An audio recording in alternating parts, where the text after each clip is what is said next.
été révélé à qui, mon pote? Dans la croyance musulmane. Qui a propagé le Coran? Le messager, c'est Mohamed, non? Exactement. Exactement.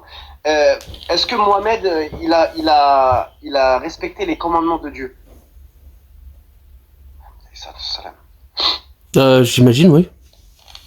Ah oui. Je pense que c'est Donc, celui qui a le mieux compris l'islam, ouais. est-ce qu'on a un texte qui dit qu'il a frappé sa femme? Ou une de ses femmes? Non. Ah, j'en sais rien. Ok.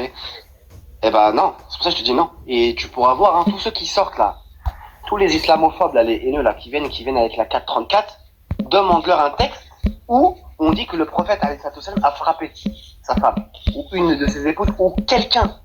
Ok? Ne serait-ce, voilà. Sauf bien sûr, quand il s'agit de se défendre. Quand le prophète alayhi salam il était attaqué, quand sa vie était mise en danger, il faut bien qu'il se défende. On est bien d'accord.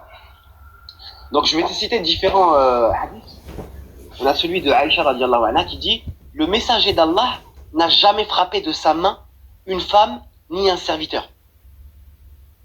Le prophète Mohammed alayhi salam, il a dit dans un autre hadith: les meilleurs d'entre vous sont ceux qui sont les meilleurs envers leurs femmes, et je suis le meilleur envers mes femmes.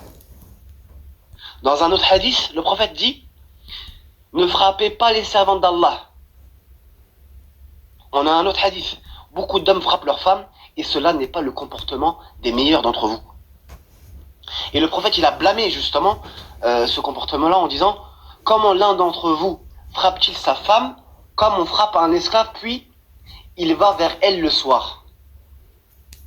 C'est-à-dire que là, il parle des hypocrites qui frappent leur femme, et le soir, justement, pour avoir un peu de réconfort, ils retournent vers leur femme, alors que juste avant, ils l'ont frappé.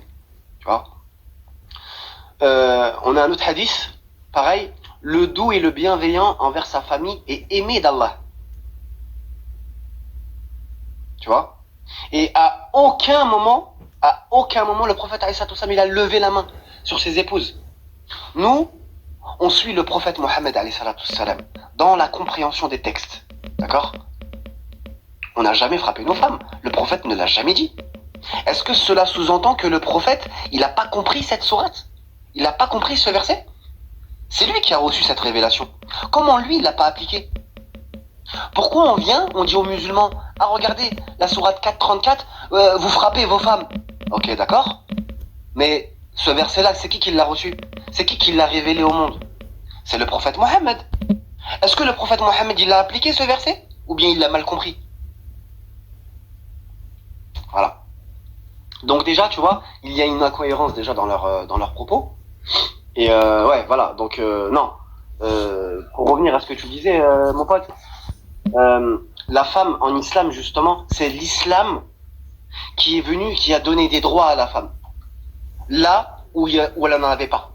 C'est-à-dire qu'à l'époque, au moment de la révélation, ok, du Coran, au 7e siècle, la femme n'avait pas de droit. Et c'est justement, la révélation du Coran, à travers le prophète Mohammed alayhi salam, c'est ça qui a donné des droits à la femme.